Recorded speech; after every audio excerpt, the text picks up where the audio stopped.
আসসালামু আলাইকুম প্রিয় চাকরি প্রত্যাশী বন্ধুরা ৬৮টি পদে স্বরাষ্ট্র মন্ত্রণালয়ের অধীনে মাদকদ্রব্য নিয়ন্ত্রণ অধিদপ্তরে একটি বিশাল নিয়োগ বিজ্ঞপ্তি প্রকাশ করা হয়েছে, যেখানে আপনারা সকল জেলার প্রার্থীগণ আবেদন করতে পারবেন। আবেদন শুরু হয়েছে কবে, আবেদন শেষ কবে, আবেদন করতে আপনাদের কি ধরনের যোগ্যতা বা অভিজ্ঞতা লাগবে এবং আবেদনটি কিভাবে করবেন, আবেদন ফি কত টাকা, এই সব কিছু ইনশাল্লাহ আমি এই ভিডিওতে দেখানোর চেষ্টা করব। আশা করি আপনারা ধৈর্য সহকারে এই ভিডিওটি দেখার চেষ্টা করবেন। প্রিয় চাকরি প্রত্যাশী বন্ধুরা, আপনারা যারা আমার চ্যানেলে নতুন এসেছেন, আপনারা চাইলে আমার চ্যানেলটি সাবস্ক্রাইব করে বেল আইকনে প্রেস করে রাখতে পারেন, যাতে করে পরবর্তী ভিডিওটি আপলোড করার সাথে সাথে আপনাদের কাছে একটি নোটিফিকেশন চলে যায়। তো প্রিয় চাকরি প্রত্যাশী বন্ধুরা, এই নিয়োগ বিজ্ঞপ্তির আবেদন শুরু হয়েছে 12 মার্চ 2026 তারিখ সকাল 10টা থেকে, আর আবেদনটি মূলত শেষ হবে 23 এপ্রিল 2026 তারিখ বিকাল 5টা পর্যন্ত। এর মধ্যে আপনারা আবেদন করতে পারবেন। এখন আসেন প্রিয় চাকরি প্রত্যাশী বন্ধুরা, এই যে এখানে যে নিয়োগ বিজ্ঞপ্তিটি প্রকাশ করা হয়েছে, কোন কোন পদের জন্য, আপনার পদের সংখ্যা কয়টি এবং বেতন স্কেল এবং গ্রেড কি এবং শিক্ষাগত যোগ্যতা বা অন্যান্য অভিজ্ঞতা কি চেয়েছে সেগুলো একটু আলোচনা করার চেষ্টা করি। প্রথম যে পদের কথা এখানে উল্লেখ করা হয়েছে সেটি হচ্ছে মেডিকেল টেকনোলজিস্ট রেডিওলজি, অর্থাৎ তার পদের সংখ্যা হচ্ছে যে একটি, যার বেতন স্কেল হচ্ছে 12,500 থেকে শুরু করে 30,230 টাকা পর্যন্ত পাবেন, যার বেতন গ্রেড হচ্ছে যে 11তম গ্রেড। আর এটির জন্য যে শিক্ষাগত যোগ্যতা চেয়েছে সেটি হচ্ছে যে কোনো স্বীকৃত বোর্ড হইতে ন্যূনতম দ্বিতীয় বিভাগ বা সমমানের জিপিএ সহ মাধ্যমিক স্কুল সার্টিফিকেট, এসএসসি বা সমমান পরীক্ষায় উত্তীর্ণ হতে হবে। এরপর খতে বলা হচ্ছে সরকার কর্তৃক স্বীকৃত কোনো হেলথ টেকনোলজিস্ট ইনস্টিটিউট হইতে মেডিকেল টেকনোলজিস্ট রেডিওলজি বিষয়ে ডিপ্লোমা থাকা লাগবে।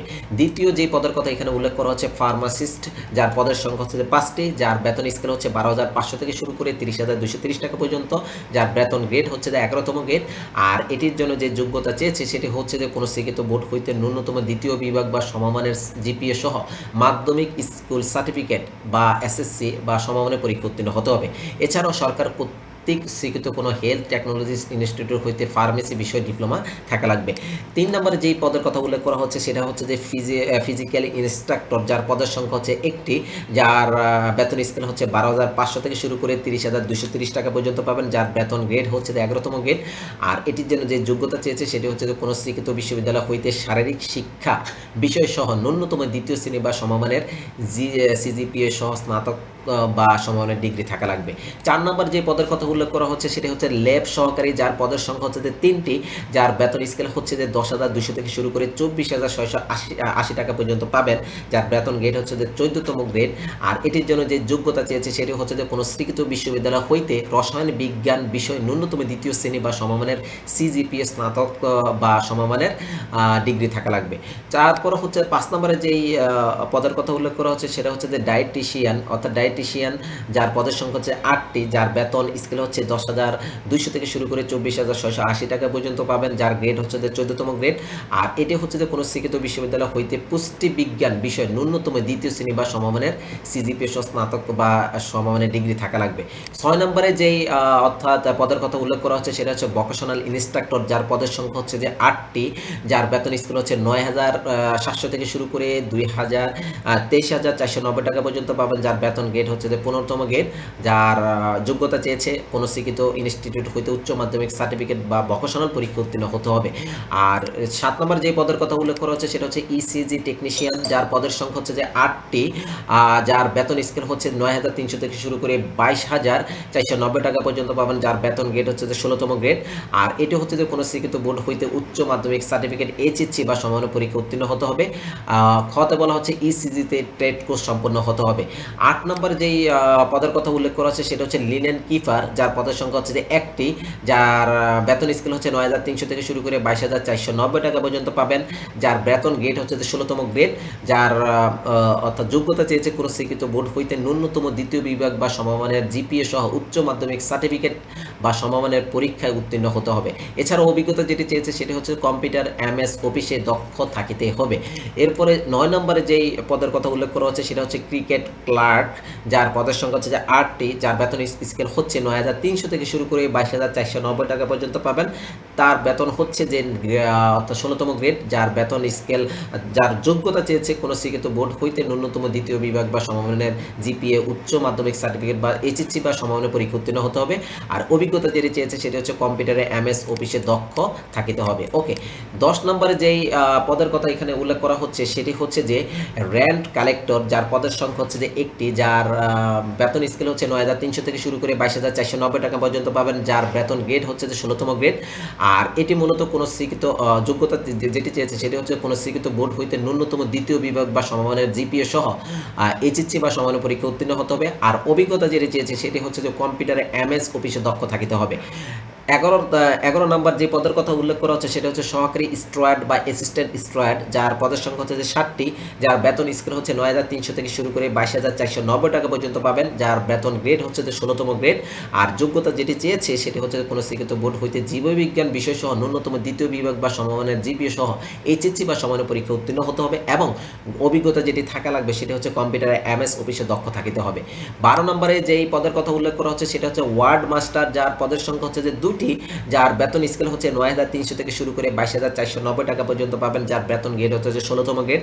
আর এটির জন্য যে যোগ্যতা চেয়েছে সেটি হচ্ছে কোনো শিক্ষিত বোর্ড হইতে ন্যূনতম দ্বিতীয় বিভাগ বা সমমানের জিপিএ সহ উচ্চ মাধ্যমিক সার্টিফিকেট বা সমমানের পরীক্ষা উত্তীর্ণ হতে হবে, এবং অভিজ্ঞতা যেটি চেয়েছে সেটি হচ্ছে যে কম্পিউটারে এমএস অফিসে দক্ষ থাকিতে হবে। এরপর হচ্ছে যে 13তম যেই পদের কথা উল্লেখ করা হচ্ছে সেটা হচ্ছে যে রেকর্ড কিপার, যার পদের সংখ্যা হচ্ছে যে 8টি, যার বেতন স্কেল হচ্ছে 9,300 থেকে শুরু করে 22,490 টাকা পর্যন্ত 90 টাকা পর্যন্ত পাবেন, যার যোগ্যতা যেটি চেয়েছে সেটি হচ্ছে কোনো শিক্ষিত বোর্ড হইতে ন্যূনতম দ্বিতীয় বিভাগ বা সমমানের জিপিএ সহ এইচএসসি বা সমমানের পরীক্ষা উত্তীর্ণ হতে হবে, এবং অভিজ্ঞতা হচ্ছে কম্পিউটারে এমএস অফিসে দক্ষ থাকিতে হবে। সর্বশেষ যে পদের কথা উল্লেখ করা হচ্ছে সেটা হচ্ছে ল্যাব অ্যাটেন্ডেন্ট, যার পদের সংখ্যা 60টি, যার বেতন স্কেল হচ্ছে 8,250 থেকে শুরু করে 20,010 টাকা পর্যন্ত পাবেন, যার বেতন গ্রেড হচ্ছে 20তম গ্রেড। আর এটির জন্য যে যোগ্যতা চেয়েছে সেটা হচ্ছে কোনো স্বীকৃত বোর্ড হইতে ন্যূনতম মাধ্যমিক স্কুল সার্টিফিকেট বা সমানের পরীক্ষা উত্তীর্ণ হতে হবে। তো প্রিয় চাকরি প্রত্যাশী বন্ধুরা, এই ছিল আমাদের মূলত বিভিন্ন পদের জন্য কয়জন নেওয়া হবে এবং যা তার বেতন স্কেল কত এবং শিক্ষাগত যোগ্যতা বা অন্য অন্য অভিজ্ঞতা কী চেয়েছে সেগুলো একটু আলোচনা করার চেষ্টা করেছি। আর এই সবগুলো পদের জন্য আপনাদের বয়স সীমাটা উল্লেখ করা হয়েছে যে 1 মার্চ 2026 তারিখে 18 বছর থেকে 32 বছরের মধ্যে হতে হবে। ওকে, তো এরপর আসেন আমরা একটু জানার অর্থাৎ চেষ্টা করি যে আমরা কিভাবে এটি আবেদন করব, অর্থাৎ এই পদের জন্য কিভাবে আবেদন করব। তো আবেদন করার আগে একটু বলে নিচ্ছি, আপনাদের দুইটা ডকুমেন্ট রেডি করা থাকা লাগবে। একটি হচ্ছে যে রঙিন ছবি, যার সাইজ হচ্ছে 300 × 300 পিক্সেলের, আর অর্থাৎ 100 কেবির মধ্যে হতে হবে। আর স্বাক্ষর হচ্ছে যে 300/80 অর্থাৎ 80 পিক্সেলের, যার সাইজ হতে হবে 60 কেবি অর্থাৎ 60 কেবির মধ্যে হতে হবে। এই দুইটা রেডি করে তারপর আপনাদেরকে আবেদন করতে হবে। আবেদন করার জন্য আপনাদেরকে যেটি করতে হবে, এই dnc.teletalk.com.bd এই ওয়েবসাইটে আপনাদের প্রবেশ করতে হবে। এই ওয়েবসাইটে যখন প্রবেশ করবেন তখন দেখতে পারবেন এরকম একটি পেজ আপনারা দেখতে পারবেন। এই পেজে আসার পরে এখানে দেখতে পাচ্ছেন অনগোয়িং সার্কুলার, আবারও বলছি অনগোয়িং সার্কুলারের এই লিঙ্কে ক্লিক করবেন। ক্লিক করার পর আরেকটি পেজ ওপেন হবে। এখান থেকে আপনারা যেটি করবেন, এই যে দ্বিতীয় যে অপশনটি রয়েছে অ্যাপ্লিকেশন ফর্ম, জাস্ট এখানে একটা ক্লিক করবেন। ক্লিক করার পরে এরকম আরেকটি অপশন চলে আসবে। এখান থেকে আপনারা এখানে টিক দিয়ে বা এখানে রেডিও বাটন ক্লিক করে নেক্সট অপশনে ক্লিক করবেন। নেক্সট অপশনে ক্লিক করার পর আপনারা দেখতে পারবেন এখানে আপনাদের অর্থাৎ বিভিন্ন পদগুলো দেখাচ্ছে, অর্থাৎ এই নিয়োগ বিজ্ঞপ্তিতে যে পদের কথা উল্লেখ করা হয়েছে সেগুলো কিন্তু এখানে শো করছে। এখন আপনাদের যেই পদে আপনারা আবেদন করতে চাচ্ছেন সেই পদটি এখান থেকে আপনারা সিলেক্ট করে দিবেন। সিলেক্ট করে এরপরে নেক্সট অপশনে ক্লিক করবেন। নেক্সট অপশনে ক্লিক করার পরে এরকম আরেকটি পেজ আসবে। এখান থেকে নো অপশনে ক্লিক করবেন। এরপর আবার নেক্সট অপশনে ক্লিক করবেন। নেক্সট অপশনে ক্লিক করার পর আপনি যেই পদটা সিলেক্ট করে দিয়েছেন সেটির প্রেক্ষিতে একটি আবেদন ফর্ম কিন্তু চলে আসছে। এই আবেদন ফর্মে আপনাদের বেসিক কিছু ইনফরমেশন দিতে হবে, অর্থাৎ ব্যক্তিগত তথ্য দিতে হবে। এরপর হচ্ছে প্রেজেন্ট অ্যাড্রেস, বর্তমান অ্যাড্রেস দিতে হবে। এরপর অর্থাৎ প্রেজেন্ট অ্যাড্রেস বা পার্মানেন্ট অ্যাড্রেস এগুলো দিয়ে দিতে হবে। এরপর হচ্ছে যে অর্থাৎ শিক্ষাগত যোগ্যতা দেওয়া লাগবে। তার পাশাপাশি আপনার যদি কোনো ধরনের অভিজ্ঞতা থাকে সেগুলো এখানে উল্লেখ করবেন। উল্লেখ করে এরপরে ক্যাপচা কোড দিয়ে এরপরে এই আই ডিক্লার এই চেকবক্সে টিক দিয়ে এরপরে সাবমিট অপশনে ক্লিক করতে হবে।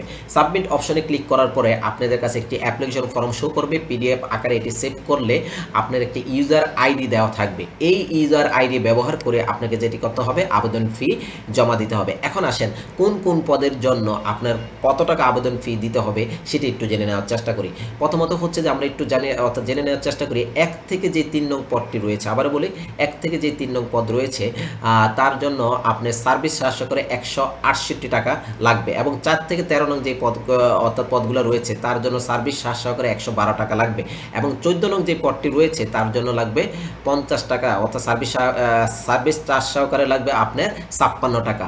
আর যারা ক্ষুদ্র নিগোষ্ঠী রয়েছেন বা প্রতিবন্ধী রয়েছেন তাদের ক্ষেত্রে আপনার 56 টাকা হলেই হবে। ওকে, তো এগুলো ছিল আমার বিভিন্ন পদের জন্য অর্থাৎ কত টাকা ফি লাগবে এটি আমরা জেনে নেওয়ার চেষ্টা করছি। এখন এই ফিটা কোথায় আপনি অর্থাৎ ঢুকাবেন, এটি হচ্ছে যে টেলিটক প্রিপেড যে সিম রয়েছে এই সিমে আপনার এই টাকাটা রাখতে হবে। টেলিটক প্রিপেড সিমে যখন এই টাকাটা আপনারা রাখবেন, রাখার পরে এখন আবেদন ফিটা জমা দিবেন। তো জমা দেওয়ার জন্য আপনাদেরকে দুটি SMS এর মাধ্যমে কাজটা সম্পূর্ণ করতে হবে। প্রথমে আপনারা টেলিটক প্রিপেড সিমে গিয়ে আপনাকে টাইপ করতে হবে, অর্থাৎ সিমের SMS গিয়ে টাইপ করতে হবে DNC স্পেস ইউজার আইডি, যেটা অ্যাপ্লিকেশন ফর্মে উল্লেখ করা রয়েছে, ইউজার আইডি লিখবেন, সেন্ড করতে হবে 16342 এই নাম্বারে। সেন্ড করার পরে আপনাকে একটি ফিরতি SMS এ আপনার একটি পিন কোড দেওয়া হবে 8 ডিজিটের। এই পিন কোডটি আপনার আবার দ্বিতীয় SMS অপশনে গিয়ে আপনাকে DNC স্পেস লিখে ইয়েস স্পেস লিখে পিন কোড 8 ডিজিটের পিন কোডটি লিখে আবার পুনরায় পাঠিয়ে দিতে হবে 16342 এই নম্বরে। পাঠানোর পরে আপনার কাছে একটি মেসেজ আসবে কনগ্রেচুলেশন, এরপরে আপনাকে একটি ইউজার আইডি এবং পাসওয়ার্ড দিবে। এই ইউজার আইডি এবং পাসওয়ার্ড ব্যবহার করে আপনি প্রবেশপত্র ডাউনলোড করতে পারবেন, বা আপনার প্রবেশপত্র ডাউনলোড করার পরে আপনার কোন জায়গায় আপনার পরীক্ষার স্থান পড়েছে, মানে অর্থাৎ কত তারিখে কয়টায়, এবং আপনার ছবি এবং কিছু নির্দেশনা প্রবেশপত্রে দেওয়া থাকবে। এছাড়াও SMS এর মাধ্যমে আপনাদেরকে জানিয়ে দেওয়া হবে প্রবেশপত্র ডাউনলোড করার জন্য। এছাড়াও আপনারা dnc.gov.bd এই মাদকদ্রব্য নিয়ন্ত্রণ অধিদপ্তরের অফিসিয়াল ওয়েবসাইটে গিয়েও কিন্তু আপনারা জেনে নিতে পারবেন প্রবেশপত্র কবে ডাউনলোড করতে হবে বা পরীক্ষার সময় অর্থাৎ কত তারিখ, সেগুলো কিন্তু এখান থেকে জেনে নিতে পারবেন।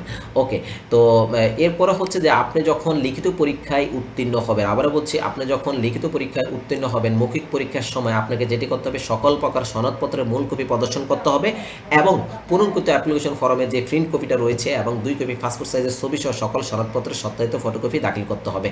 আর যদি কোনো ধরনের ভুল তথ্য বা জাল কাগজপত্র প্রদর্শিত হয় তাহলে পরীক্ষা উত্তীর্ণ যে কোনো প্রার্থীকে প্রার্থিতা বাতিল করার ক্ষমতা কর্তৃপক্ষ সংরক্ষণ করেন। ওকে, আর মৌখিক পরীক্ষার সময় যারা মুক্তিযোদ্ধার সন্তান বা শহীদ মুক্তিযোদ্ধার সন্তান বা বীরগণের সন্তান, শারীরিক প্রতিবন্ধী বা তৃতীয় লিঙ্গের জন্য বা ক্ষুদ্র নিগোষ্ঠী রয়েছেন তাদের ক্ষেত্রে প্রজ্ঞাপন নীতিমালা অনুযায়ী উপযুক্ত কর্তৃপক্ষ কর্তৃক প্রদত্ত সনদপত্রের মূল কপি প্রদর্শন সহ সত্যায়িত কপি দাখিল করতে হবে।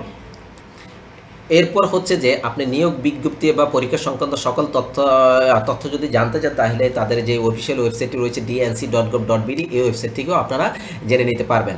তো প্রিয় চাকরি প্রত্যাশী বন্ধুরা, এই ছিল আমাদের এই মাদকদ্রব্য নিয়ন্ত্রণ অধিদপ্তরের যে নিয়োগ বিজ্ঞপ্তিতে প্রকাশ করা হয়েছে কিভাবে আপনি কোন পদের জন্য মানে কিভাবে আবেদন করবেন, আবেদন ফি কিভাবে জমা দিবেন, আর আবেদনটি করার আগে কি কি ধরনের ডকুমেন্ট আপনাকে রেডি করা লাগবে সেগুলাই আপনাদেরকে জানানোর চেষ্টা করেছি, এবং আবেদন ফি কত টাকা করে সেটাও জানার চেষ্টা করেছি। আর যদি আবেদন করতে আপনাদের যদি কোনো প্রকারের যদি কোনো ধরনের প্রবলেম হয় তখন আপনারা টেলিটক প্রিপেড সিম থেকে 121 এই নম্বরে আপনারা কল করে জেনে নিতে পারেন। তো প্রিয় চাকরি প্রত্যাশী বন্ধুরা, আপনারা সবাই ভালো থাকবেন, সুস্থ থাকবেন এই কামনা করি। আর ভিডিওটি যদি ভালো লেগে থাকে তাহলে অবশ্যই লাইক, কমেন্ট, শেয়ার করতে ভুলবেন না। আর পরবর্তী ভিডিওটি পাওয়ার জন্য অবশ্যই আমার চ্যানেলটি সাবস্ক্রাইব করে বেল আইকনে প্রেস করে রাখুন, যাতে পরবর্তী ভিডিওটি আপলোড করার সাথে সাথে আপনাদের কাছে একটি নোটিফিকেশন চলে যায়।